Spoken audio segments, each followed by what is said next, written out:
Hi, everyone. Thank you for joining us. My friend Jennifer Cullen has graciously agreed to join us again. And Jennifer is a middle school theology teacher at a Catholic school in Arizona, and she is also an adult faith formation teacher. So this is just right up her alley. And before we got too far in the podcast, hopefully you guys heard Jennifer's beautiful story that she shared with us. After we stopped recording, we started talking about, I'm a convert to the faith. And so I don't exactly understand the whole process of how you become a saint with the, official saint title in the church. And Jennifer was sharing with me that she actually knows that process and that's part of what she teaches. And so I got really excited and invited her to come back on, and she graciously agreed. So Jennifer, thanks for being here. You're welcome. I'm happy to be here. Oh, that's great. Well, start us through the process. So I know there's saint with a little s, and then there is saint with the capital S, where we talk about Saint Anthony or Saint Faustina or any of our beautiful saints. How does one go about getting the elusive saint in front of their name? Yeah, so it's quite the process. Just for everybody who's here, to give just a very brief definition, a saint is someone in heaven, and so that can be the saint with a little s, maybe your mother, maybe your grandmother, someone who may not ever be formally recognized by the church. And then we have our heavy hitter saints, the ones we know about, Saint Francis of Assisi, St. Clare of Assisi, all the saints that we read about and that we know and we love, St. John Paul II, St. Faustina, they underwent a process, a formal process, to become saints. And so that's what I'm here to talk through today. But more importantly, just realizing for us that we can become saints. One of the misconceptions that I hear, I get a lot of questions when I'm teaching saint class, and people will say, "Oh, I'm just a mom.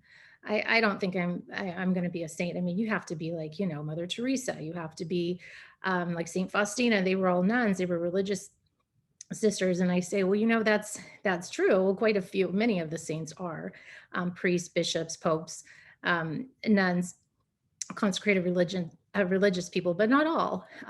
Elizabeth Ann Seton, she became a nun after becoming a widower, after opening up Catholic schools, in the United States. But she before she did all of that, she was just a mom. She was, raising children just like all of us. So if you are feeling like the saints just aren't really going to ever like you aren't going to be able to achieve the greatness that they achieved. You can. I mean, we have children that have become canonized saints. Saint Dominic Savio is a popular one with my students. Blessed Carlo Acutis is a fascinating saint to be, as we'll say, because he has been beatified, but he is waiting the canonization right now. So it's a really incredible process. Um, for anybody listening, what I want you to know is you can find this information on the web. I went to the Catechism of the Catholic Church. The USCCB has a page that's all about saints. And so I have a presentation that I give when I teach my students based upon the catechism. So all of this is something that you can find. Maybe you can link it. Kate, I can send you the link. Absolutely. I'll put it in the show notes. That way everyone can get there. Great. So I think that's something that'll be really helpful for everyone, is to realize that this information is, it's out there. It's just something that you have to study to really kind of understand the process. So we've got the three steps here. First is someone is declared venerable, then blessed, which is the beatification, and then formally they are canonized a saint if there are certain criteria met along the way. To be considered venerable, according to the catechism, um, what happens is someone has to die. Okay, so person has lived, they have passed on, and something has happened that has made them worthy of notice in terms of maybe prayer life, in terms of miracles, something like that. you would go to your local bishop, and the local bishop then would decide if this person has lived a holy life and is worthy of further examination.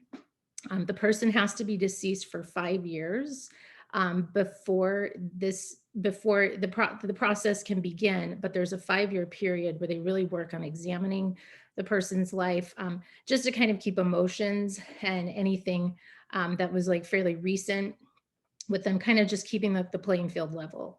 And then if the local bishop decides, okay, this person seems to be worthy the attention of Rome, then they will send the case to Rome.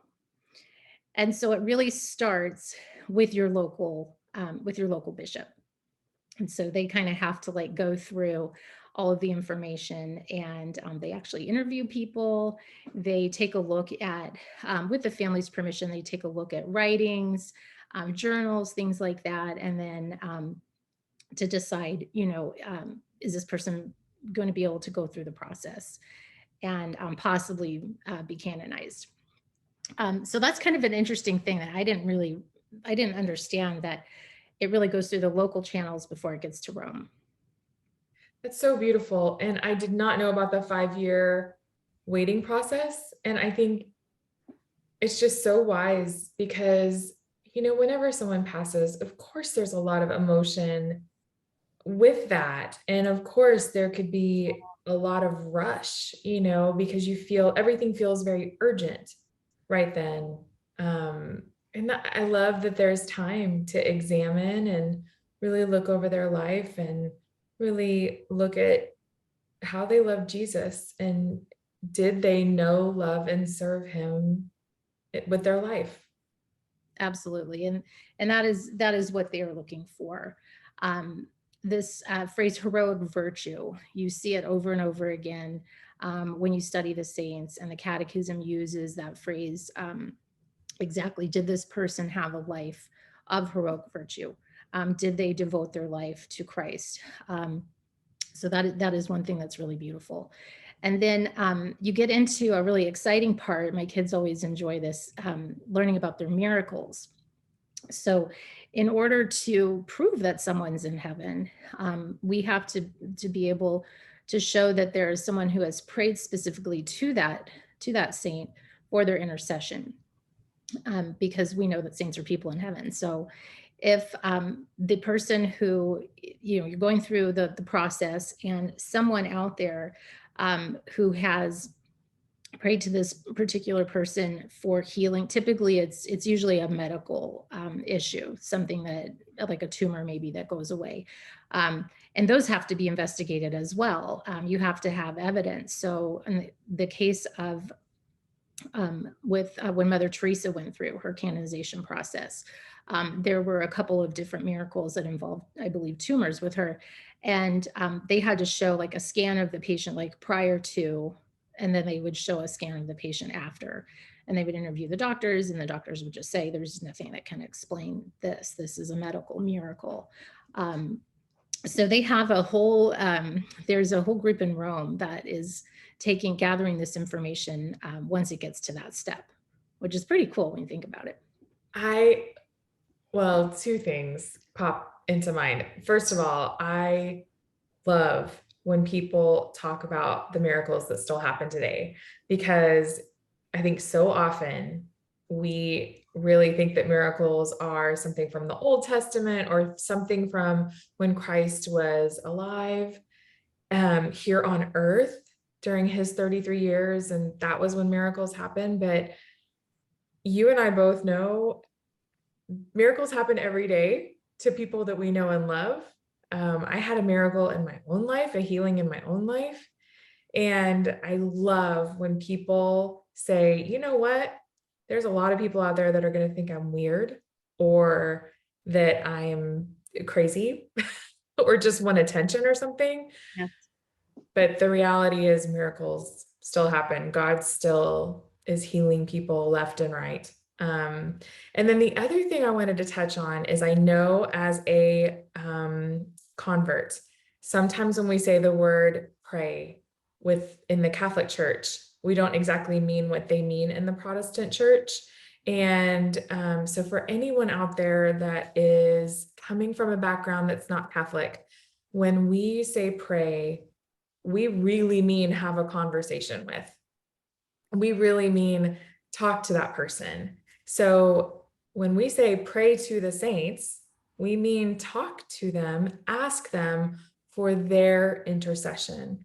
We are not implying that the glory or the power comes from the saint.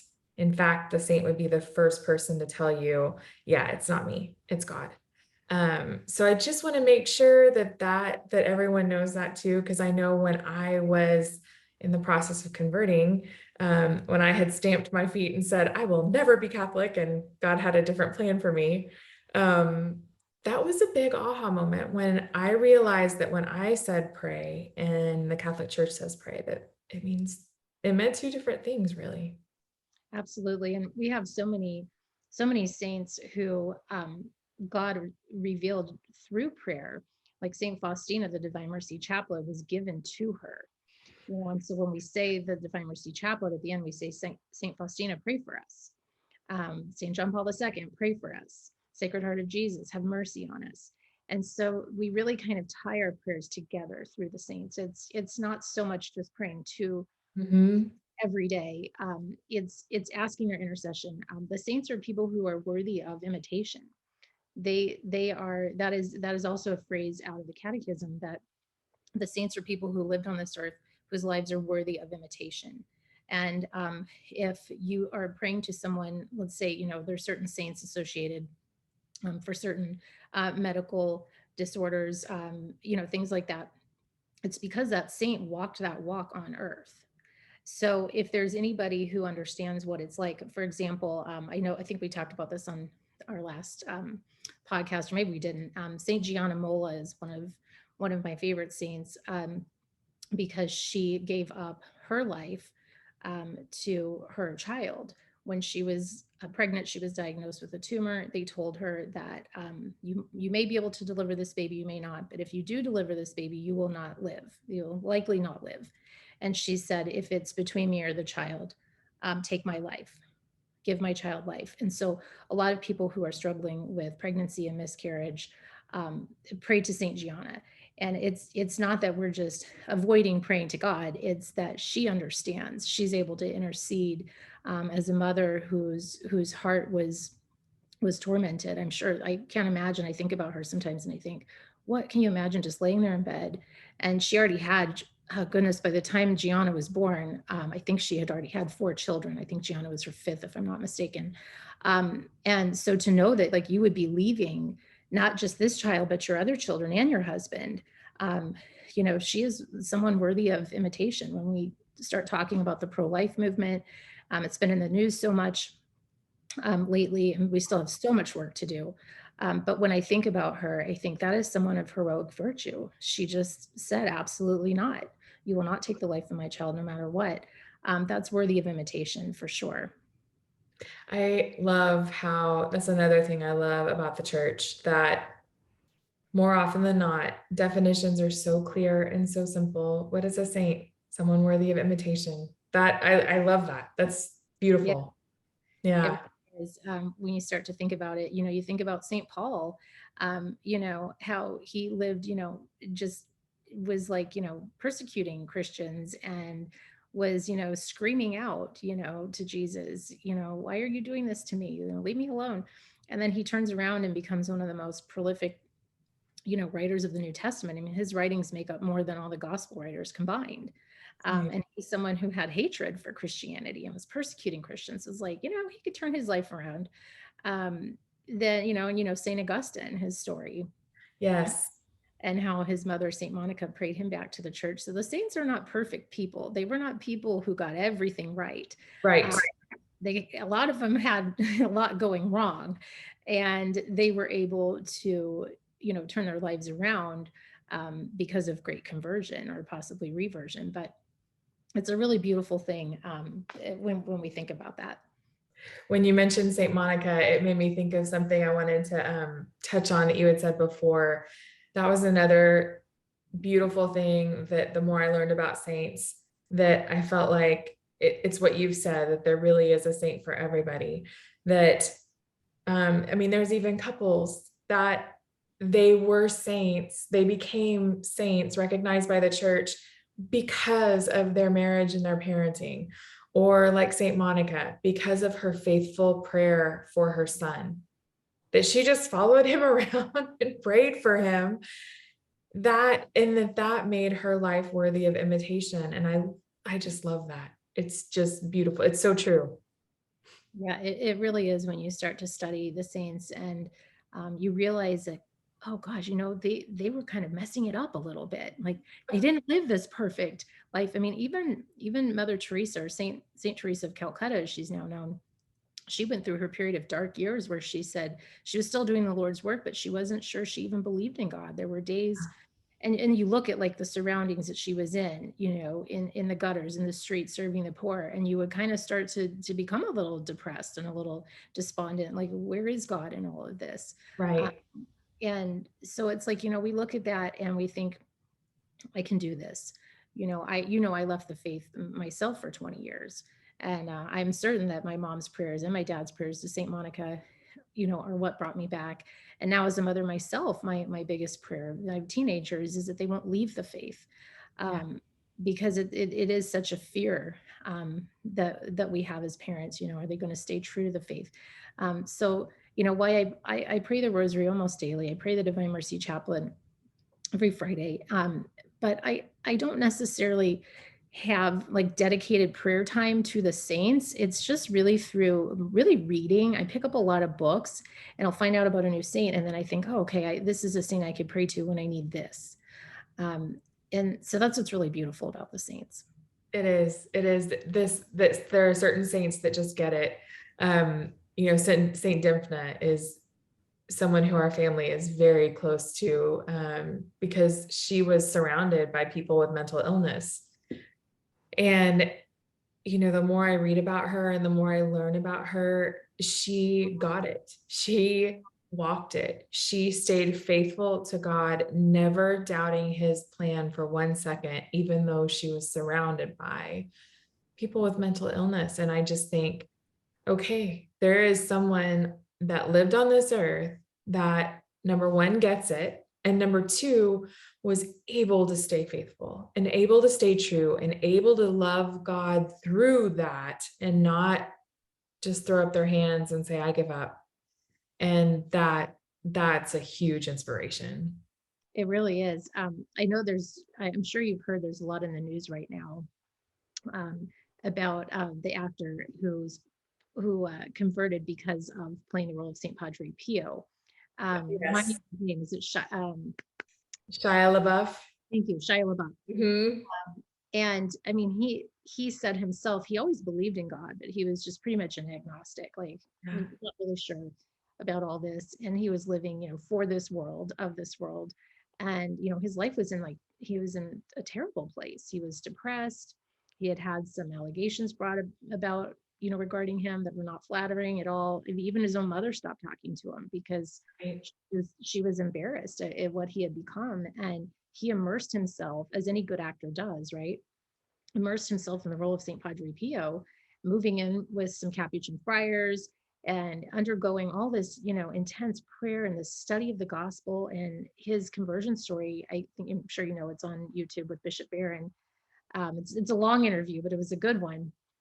But through just playing the role of a saint, he now is on a path for salvation. He's on a Praise path God. Yep. for a better It, life. Oh, wow. I can remember when they announced that he was going to be playing that role, and I thought, anyone who gets to know Padre Pio, I don't care if you were raised never hearing of Christ, you are going to be touched by that role because of Padre Pio's absolute confidence and love in the Savior. And that just, it's been a beautiful thing to watch. And I know, just like everyone else, there's things that he's going to have to go through and overcome, and struggles, but it's exciting. And I think anytime someone comes home, anytime that the heavens rejoice. Absolutely. Yeah. Yeah. So what a beautiful testament to just how Right? the saints are. And it's not that Shia is worshiping Padre Pio. Right. He's Padre Pio was kind of a conduit to really Yeah. to get him on fire for the faith, and that's what I love. I can't wait to see the movie now. I'm like, Padre Pio is one of my favorite saints, and I've really been immersing myself in him over the last few months. And when that story came out, I was just like, oh, this is something I can use with my students. This is something Yes. I can use, just to get people to understand, like, there has to be a part of you when you finally give in. You have to say, like, I was wrong. Like, what I believed, whatever was holding me back from being a believer, like, I was wrong.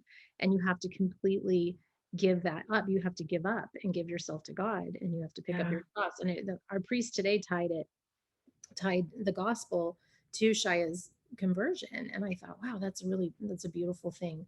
And I think it's a good illustration of how the saints guide us, but we don't necessarily worship them. Yeah. And I think and I've heard it said, and I think it may have been Bishop Barron, that it's always the true, the good, and the beautiful. And when we encounter the true, the good, and the beautiful, God is in that.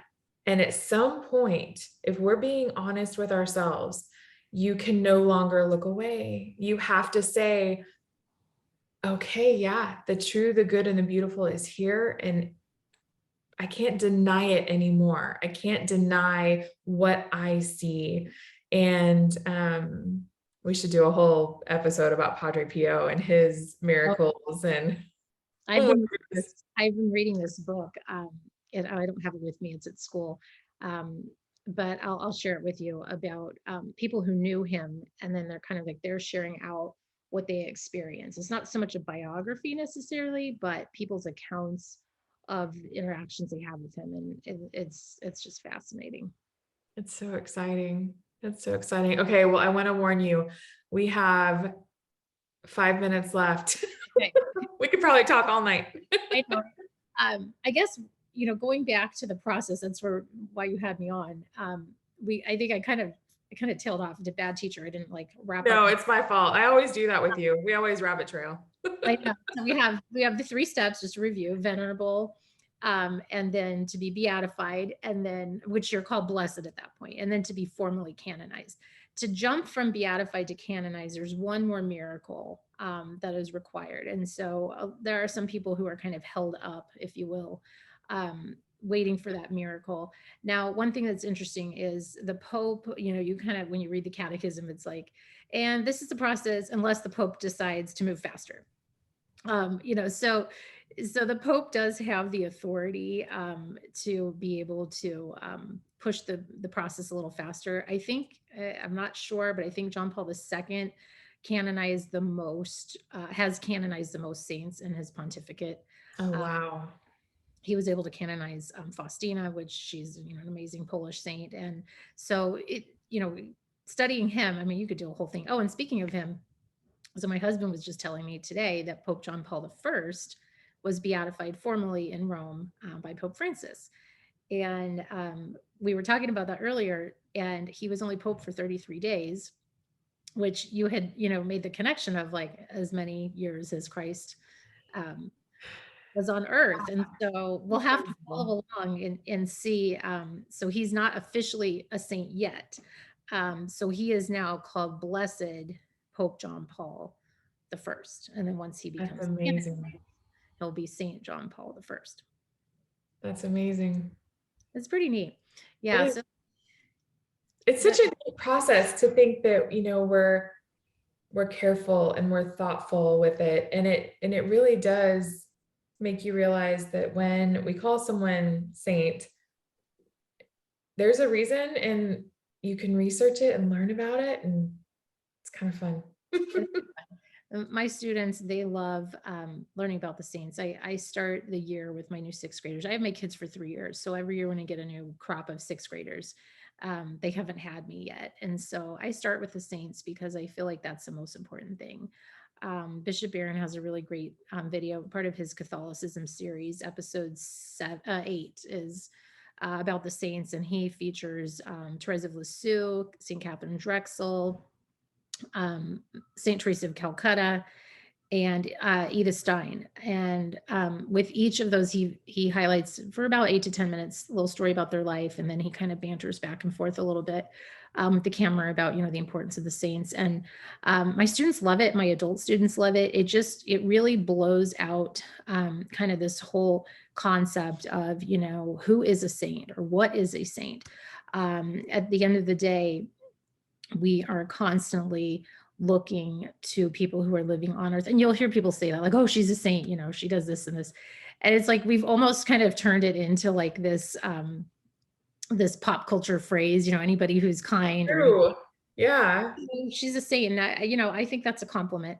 But as far as the Catholic Church goes, to be a formally recognized saint, there is a process, and we want that. And I always tell my students that the second thing we study are Eucharistic miracles, and we talk about how they have to be verified, they have to be cataloged, and we want that because we don't want people to be able we want people to be able to look at the church and be able to say, oh, okay, this has really been vetted out, like this isn't Right. just something hokey. And so Catholics, we have processes and rules for everything, but that is on purpose, so Right. we can continue. And what I love about the saints too is that people even who aren't Catholic know who you put a picture up of Saint Teresa of Calcutta, Mother Teresa, Absolutely. everyone knows who she is, right? Yep. Even Pope Francis, everyone knows who he is. We have a lot of saints who, are really popular because they're just known for doing good work Yeah. for the Lord, and that's just really the beautiful thing. It really is. It really is. Jennifer, thanks so much for your time. As always, we could talk forever about this. You're welcome. Maybe I have an idea. Maybe we'll have a Padre Pio I love that. I love session that. about Shia and his whole conversion. Yeah. I think that's going to be a great one. I think so too. Thanks, Jennifer. All right. Thank you. I'll talk to you soon. Talk to you soon. Okay. Bye, everyone.